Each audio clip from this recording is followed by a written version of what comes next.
நான் ஏடிஆர் கோவையிலேருந்து நான் இந்த ப்ராடக்டை எடுத்தேன். நம்பிக்கை இல்லாமே எடுத்தேன். இருந்தும் கூட ஒரு ஆரம்ப காலகட்டத்தில் எனக்கு பார்த்துட்டிங்கன்னா அந்த உடலில் வந்து கை கால் வலி இதெல்லாம் இருந்தது. அப்போ கூட நான் அந்த பயத்தில் மேடம்கிட்ட கேட்டேன், மேடம் இந்த மாதிரி இருக்குது நினச்சிட்டப்போ நீங்களும் பயப்பட வேண்டாம், உங்கள் பாடியிலேருந்து டாக்ஸின்ஸ் ரிமூவ் ஆகிற விஷயம்தான், தைரியமாக கண்டினியூ பண்ணுங்க அப்படின்னு சொன்னாங்க. அது என்னன்னு தெரியல, ஒரு மிராக்கல் தான் என்னுடைய பாடியில் நடந்தது.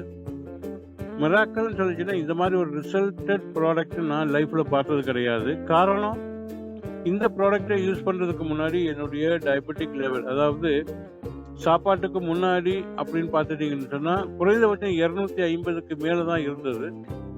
சாப்பாட்டுக்கு பிற்பாடு பார்த்தீங்கன்னா 350 380 என்னுடைய சுகர் லெவல் இருந்தது. அந்த காலகட்டத்தில் என்னுடைய ஆவரேஜ் பிளட் சுகர்னு சொல்லுவாங்க, HbA1c பார்த்துட்டிங்கன்னா 11+ இருந்தேன் நான். அதாவது ரொம்ப ஒரு கிரிட்டிக்கலான ஒரு பொசிஷனில் தான் நான் இந்த ப்ராடக்டை எடுத்தேன். நீங்கள் சொன்னால் நம்ப மாட்டீங்க, இந்த ப்ராடக்டை எடுத்து ஒரு பாக்ஸ் நான் கம்ப்ளீட் பண்ணுறதுக்குள்ளவே என்னுடைய ஆவரேஜ் பிளட் சுகர் 11+ இருந்தது பார்த்துட்டிங்கன்னா பிலோ 6க்கு வந்துருச்சு. பிலோ 6 எக்ஸாக்டாக சொல்லணும்னு 5.7. அதாவது பிலோ 6ன்னு சொல்லிச்சுன்னா அவர் வந்து ஒரு டயபெட்டிக் பேஷண்ட்டே அல்ல. ஆஸ் பர் மெடிக்கல் டேர்ம்ஸில் வந்து பார்த்துட்டிங்கன்னு சொன்னால் டயபெட்டிக்கே கிடையாது. அந்த அளவுக்கு எனக்கு வந்து பெரிய ஒரு மாற்றத்தை தந்தது. இப்பெல்லாம் பார்த்துட்டிங்கன்னு சொன்னால் என்னுடைய எம்டி பிளட் சுகர், அதாவது ஃபாஸ்டிங் சுகர்னு சொல்லுவாங்க, பார்த்துட்டிங்கன்னா பிலோ 90 தான் எனக்கு ரீடிங் இப்போ வந்துட்டுருக்கு. அதுவே எனது சாப்பாட்டுக்கு பிற்பாடு போஸ்ட் பிராண்டியல் அப்படின்னு பார்த்துட்டிங்கன்னு சொன்னால் 150 160க்கு மேலே தான் அந்த லெவலில் தான் இன்னைக்கு எனக்கு டயபெட்டிக் எனக்கு ரீடிங் வந்துட்டுருக்கு. ஆவரேஜ் பிளட் சுகர் 11+ இருந்த காலகட்டத்தில் நான் ஒரு ஆங்கில மருத்துவர், அதாவது இந்த டயபெட்டாலஜி அவங்கள போய் நான் சந்தித்தேன். சரி, அங்கேயாவது ஒரு ரெமெடி கிடைக்குமா அப்படிங்கிறதுல ஒரு புகழ்பெற்ற ஒரு மருத்துவமனையில் இருக்கக்கூடிய ஒரு புகழ்பெற்ற ஒரு மருத்துவரை போய் சந்தித்தேன்.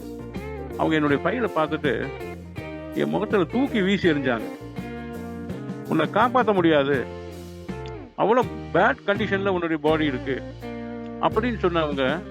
உண்மையிலுமே அன்னைக்கு நான் என் மனதளவில் நான் வந்து ரொம்ப உடைஞ்சு போனேன். ஸோ இதனால் எனக்கு என் பாடியில் என்னென்ன ப்ளஸ்ன்னு சொல்லிட்டீங்கன்னு சொன்னால், இயற்கையாகவே டயபெட்டிக் பேஷண்ட், அதாவது இந்த டயபெட்டிக்கால பாதிக்கப்பட்டிருந்தாங்கன்னு சொன்னாங்கன்னா அவங்க வந்து ஒரு சோம்பல் தன்மையாக தான் இருப்பாங்க. ஒரு லேசினஸ் இருக்கும் அவங்க பாடியில், ஒரு ஆக்டிவ்னஸ் இருக்காது. ஆனால் இந்த ப்ராடக்ட் எடுத்ததுக்கு அப்புறம் பார்த்தீங்கன்னா என் பாடி வந்து ஒரு வெயிட்லெஸ்ஸாக எனக்கு நான் ஃபீல் பண்ண ஆரம்பித்தேன். ஒரு பிரிஸ்னஸ், என்னுடைய வாக்கிங்கில் பார்த்தீங்கன்னா ஒரு மிடுக்கான ஒரு நடை எனக்கு தென்பட்டது.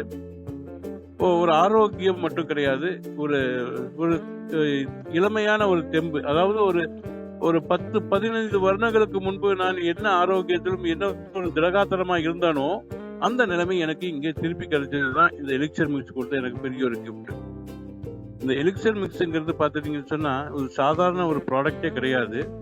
இது யாருக்கெல்லாம் இறைவனுடைய அனுகிரகம், இறைவனுடைய ஆசி இருக்குதோ அவங்களுக்கு தான் இந்த ப்ராடக்ட் வருங்கிறத முதல்ல நம்ம நம்பணும்.